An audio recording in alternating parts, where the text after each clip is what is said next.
Hello everybody, welcome in today's environment class. So as I told you in last lecture, I am going to start one series where we will discuss important topic from environment, polity, geography, and that is more relevant for your upcoming prelims 2020. So again, I am here, we'll discuss an important topic, that is today's topic is Biosphere Reserve of India. Okay, this is the topic important for environment, and I am the Praveen Chauve who is going to teach you this topic. So let's start. Okay, so first of all, what is Biosphere Reserve? First question is, what is Biosphere Reserve? You must understand the definition of what is Biosphere Reserve. Okay, so what is Biosphere Reserve? Biosphere reserves are areas, okay, areas of terrestrial and coastal ecosystem promoting solution to reconcile the conservation of biodiversity with its sustainable use. So basic idea of Biosphere Reserve is, it is a area both include terrestrial ecosystem like your forest, land, wetland, coastal ecosystems like lagoons, okay, coral reefs, that will be included by Biosphere Reserve, that required a proper development, okay, proper sustainable use of particular ecosystem. And they are internationally recognized, nominated by national government, and remain under sovereign jurisdiction of the state where they are located. So basically it's an international initiative, okay. Internationally government will recognize it, and it is nominated by the central government. For example, in India, it will be nominated by the Ministry of Environment, Forest and Climate Change. And wherever the Biosphere Reserve is means located in a particular state, that state government have a authority to make a jurisdiction for the particular Biosphere Reserve. So Biosphere Reserves are in some way is a living laboratory. Why it is called living laboratory? This is the important keyword. Should note it down. Important keyword, living laboratory, because we are doing a research development. We are using Biosphere Reserve for education purpose, for training purpose, for sustainable development. We want to know how a particular species required to survive in such type of ecosystem. Okay, for testing out and demonstrating integrated management of land, water, and biodiversity. So basic idea of Biosphere Reserve was launched in 1971 as a part of United Nations Educational, Scientific, and Cultural Organization, that is called UNESCO Man and Biosphere Program. So this is again a keyword where you should know what is Man and Biosphere Program. Basically, it's an initiative of UNESCO, and the basic idea here is to how we can develop education, training, and how we should know about the sustainable use of biodiversity or biodiversity of a different ecosystem. Now let's talk about what are the functions of Biosphere Reserve. What are the functions of Biosphere Reserve? Basically, there are three important functions of Biosphere Reserve: conservation, development, and logistic support. Three important functions. So what is conservation here? What is the purpose of Biosphere Reserve declaring by the international and nominated by the state government, central government? Conservation basically means conservation of all three important components of biodiversity. That include your ecosystem diversity, okay, that include your species diversity, that include your genetic diversity, okay. Basically, we have to conserve the important biodiversity and important ecosystem. Because conservation, when we talk about conservation of biodiversity, that include your both in situ conservation and ex situ conservation. So whatever the national park, one Biosphere Reserve include your several national park, tiger reserve, wildlife sanctuaries. So whatever the Biosphere Reserve you will see in India that is present, that include your tiger reserve also, national park also, wildlife sanctuaries also, okay. And important species like a crocodile conservation program, that all are the part of Biosphere Reserve. So conservation meaning here is we are conserving the important species, ecosystem, and genetic resource of a biodiversity. Development basically means development. What is we are talking about? Whatever the economic resources we are able to get from the Biosphere reserves, okay, and for research and development, for their education purpose, that is include your development. And logistic support for your sharing of your knowledge with someone about the importance of traditional, that is called a traditional knowledge. What is the importance of medicinal property of some plants? What is the importance of areas that include for a proper functioning of entire ecosystem, that is included logistic support. Okay, so three important conservation of function of biodiversity, Biosphere Reserve. Okay, Next one is your structure of biosphere, how a biosphere looks like. Okay, so this is the entire biosphere reserve. When you will visit a biosphere reserve, the three it basically divided into three important components. The core part, this is called the core part. This is green indicate a core part, and this is the core area. Then core area surrounded by your buffer zones. This is blue one indicate a buffer zones, and this is again surrounded by a transition area. So what is the importance of core area? Core area is basically free from any type of human interference. So protected, most protected part of the biosphere is a endemic plant and animal. So type of endemic plant means those type of plant and animal species that is present and located and found in a particular location, none any other part of India. So that is the endemic. Endemic is more endemic, free from human interference. No human interference means no grazing, no any anything allowed that disturb the core area. Okay, so core is the most important part, and this core is further surrounded by the buffer zone. So surround the core, restoration, fishing limited. So what is the function of this buffer area? Buffer area is basically is utilized for see, this is the symbol indicator education and training. Okay, education and training. This is also indicate research and development. So that's core area, the activity that is protect the core area. Okay, in whatever the activity that is allowed in buffer area that protect the core areas. And the outer area that is called a transition area. Transition area means outermost area part of the biosphere reserve, where you will see the human settlement. Human settlement is also present in a buffer area, but not the peoples are not allowed to visit in a core area. They have given some limitation.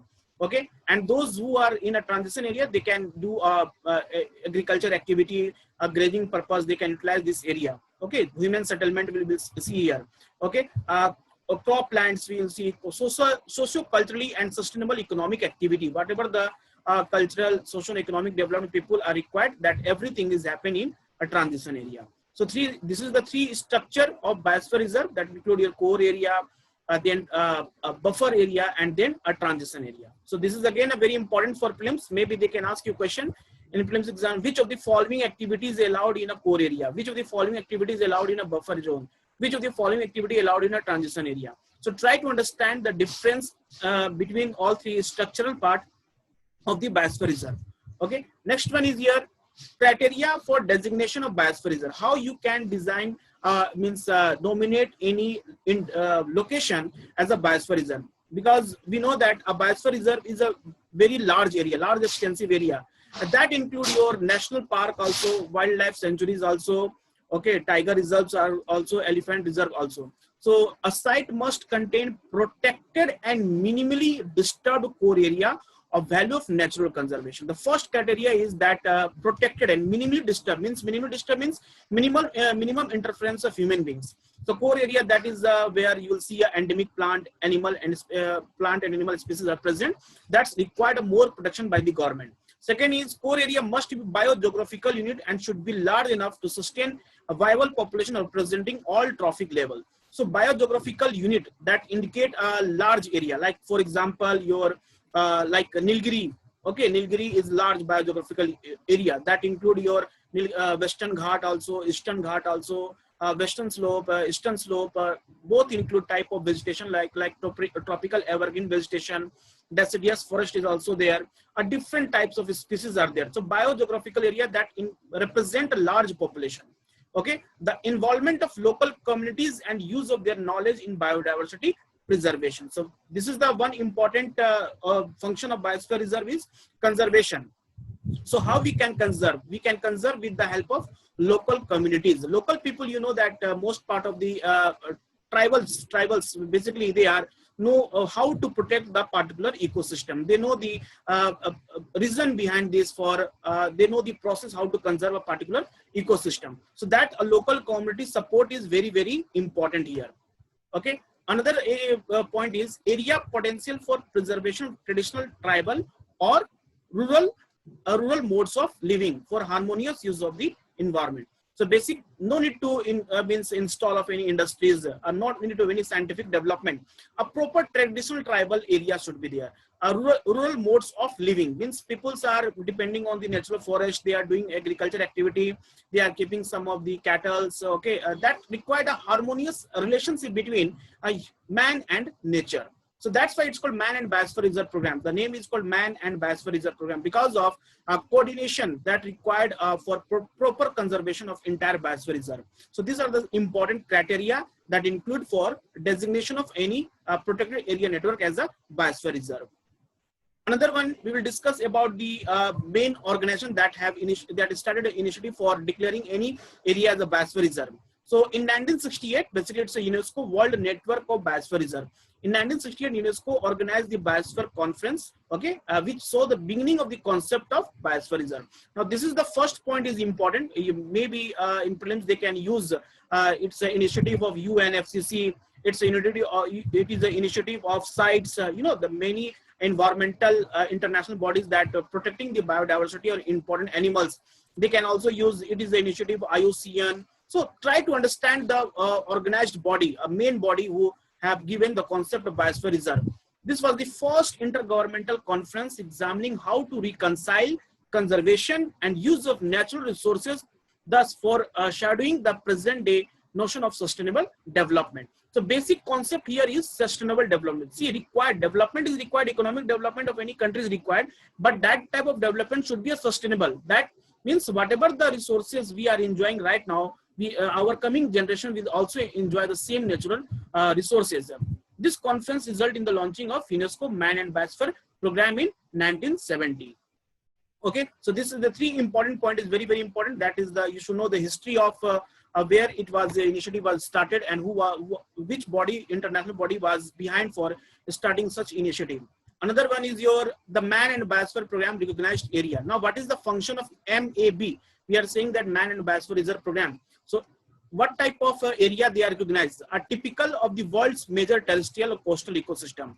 The world's major terrestrial, it include your important tropical areas, okay, tropical areas or terrestrial ecosystem and coastal ecosystem. Demonstrate innovative approach to living and working in harmony with nature. Basically, they provide us some process how we tribal peoples can live more harmonious with the nature.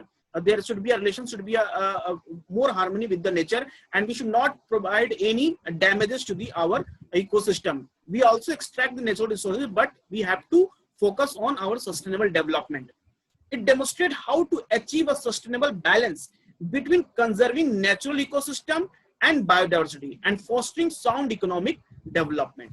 Sound economic development means economic development that not damages the natural ecosystem. So this is the keyword here. You have to understand that Man and Biosphere Program basically recognizes that it should be a large terrestrial area, it should be a coastal ecosystem, it should be an innovative approach to living and working harmony, how people should be live more harmonious with the natural ecosystem, and sustainable and sound economic development. Basically, they are talking about sustainable and sound economic development. Now, let's discuss the important biosphere reserve in India. So this is again a prelims point of view, very important. They will ask you type of biosphere reserve name and the state. Or last couple of years, when you will see the last previous year question paper, they are giving the name of the biosphere reserve and asking which of the following tiger reserve, national park is the part of the particular biosphere reserve. So we will make I will make a separate video taking all the important 18 biosphere reserve along with their climate, what type of rivers are passing through a particular biosphere reserve, and what type of natural ecosystem, which wildlife sanctuary, which tiger reserve is the part of a particular biosphere reserve. This is the first part of biosphere reserve. Second part will come. I will make very soon, and that will include a detailed analysis of each and every biosphere reserve. So total number of 18 biosphere reserve in India. Out of this, 11 are part of World Network of Biosphere Reserves. So all 18 are not the part of World Network of Biosphere Reserve. Only 11 are the part of World Network of Biosphere Reserve. This 11 name is very important. Maybe they will ask you in question in prelims, which of the following is the part of World Network of Biosphere Reserve. So there's some factual things. First biosphere reserve in India is Nilgiri Biosphere Reserve. Largest biosphere reserve when we talk about, that's the Gulf of Mannar. That is in Tamil Nadu, and the smallest biosphere reserve Panna Biosphere Reserve. That is in Madhya Pradesh. Now, India has also started a biosphere conservation program that was started since 1986, and which financial assistance given 90:10 between northeastern region state and 3 Himalayan state, and the ratio of 60:40. Other state maintain improvement and development certain limit. The 90:10 here basic means 90 means total financial support given, 90% support given by central government and 10% by the northeastern state, along with the 3 important Himalayan states that include your Uttarakhand, Sikkim, Arunachal Pradesh. Okay, that include all these states. And the state government prepared the management action plan. Okay, state, what is the role given to the state government? State government given, which approved and monitored by the central management biosphere program committee. So this is again when required to write a good answer about the biosphere conservation program in India, you can use this statement. Okay. So this is the map, India map, where you will see important biosphere reserves that along with their state. Okay. So first one, you know the cold desert, that is cold desert is present in Himachal Pradesh, Nanda Devi is present in Uttarakhand, Kanchenjunga is present in Sikkim, Manas in Assam, Dibru Sakhova in Assam, Dihang Dibag in Arunachal Pradesh, Nokrek in Meghalaya, okay, Sundarban, that is in West Bengal, Simlipal in Odisha, Achanakmar Amarkantak, that is the both Madhya Pradesh and Chhattisgarh, Panna in Madhya Pradesh, Run of Kutch in Gujarat, okay, Nilgiri, that include all 3 states, Tamil Nadu, Kerala and Karnataka, Seshalam in Andhra Pradesh, Agastya Malaya Biosphere Reserve in Kerala, okay. So Gulf of Mannar in Tamil Nadu and Great Nicobar Island, that is in Andaman and Nicobar Islands. So Great Nicobar, you know, also the biodiversity hotspots. When we talk about the Great Nicobar is a part of Sundaland hotspot. Sundaland hotspot. I will make one video also about what is biodiversity hotspots and important biodiversity hotspots of India, along with the important species they are present here. Okay, so there are total number of 11 biosphere reserves out of 18 India, which have been recognized internationally under Man and Biosphere Reserve Program. So name of the all 11 biosphere reserves mentioned here, like Gulf of Mannar, that is in Tamil Nadu, Nilgiri, Kerala, Tamil Nadu and Karnataka. This was the question in 2016 about Nilgiri Biosphere Reserve. Is belong to which of the following states? Option was given Kerala, Tamil Nadu and Karnataka, and the D option was all of the above. So try to know the area that is spread in all the states. Sundarban in West Bengal, Nanda Devi in Uttarakhand, Nokrek, Meghalaya, Panchmari in Madhya Pradesh, Simlipal in Odisha, Achanakmar in Madhya Pradesh and Chhattisgarh, Great Nicobar, Andaman Nicobar Island, Agastya Malaya, Kerala and Tamil Nadu, and Kanchenjunga in Sikkim. So this is very important to understand all the 11 biosphere reserve. In next video, I will come with a proper explanation of each and every biosphere reserve along with the states and important tiger reserve that present here. Okay, so I hope this video you will like, and I will make more and more videos that is important for prelims 2020 that will help you to crack this year prelims examination. Okay, so thank you to everybody.